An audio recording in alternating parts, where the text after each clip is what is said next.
अस्सलामुअलैकुम वरहमतुल्लाहि वबरकातुहू। शहद और चूंटी, इसकी छोटी सी कहानियाँ आपके लिए लेकर आई हूँ और ये बहुत सबक आमोज है, एक लेसन है सबके लिए। शहद का एक कतरा जमीन पर गिर गया। एक छोटी सी चूंटी आई और उसने इस शहद के कतरे से थोड़ा सा चख लिया। उसे बहुत मजा आया। उसे काम से जाना तो था, मगर जब वो जाने लगी तो उसे शहद का मजा इसके मुंह में मजीद पानी लाने का सबब बना। उसका मुंह भर आया। क्या जबरदस्त और मजेदार शहद है, कितना मीठा है, आज तक ऐसा शहद नहीं खाया।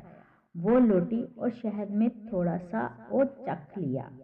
इसने दोबारा जाने का अज़म किया, मगर इसने महसूस किया कि ये थोड़ा सा शहद खाना काफ़ी नहीं है, इसे और खाना चाहिए। वो रुकी और इस मरतबा खाने की बजाय शहद पर गिर पड़ी ताकि वो कम से कम वक्त में ज़्यादा से ज़्यादा लज्जत हासिल कर ले।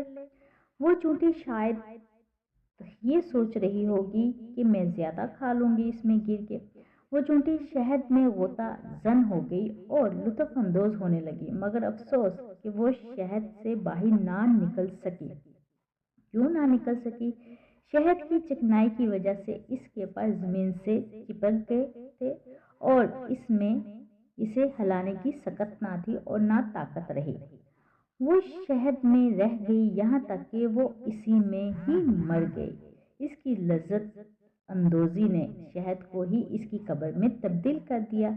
एक दना का कौल है, दुनिया शहद के एक बड़े कतरे के अलावा कुछ और नहीं है। बेशक बिल्कुल सच फरमाया है जिसने भी फरमाया है। बस जो भी इस कतरा शहद में से थोड़ा और बाकदर कफियत खाने पर इत्तफा कर ले, वो निजात पा जाएगा, और जो भी इस शरीनी में गोता जन होगा, हलाकत इसका मुकद्दर बन जाएगी। हम लोग भी ऐसे ही हैं। दुनिया की चकाचौंध में हम लोगों ने अल्लाह को भुला दिया है और हम लोग इस दुनिया को फानी दुनिया समझते हैं, जबकि ये फानी दुनिया है और हम लोग इसको अमर समझते हैं।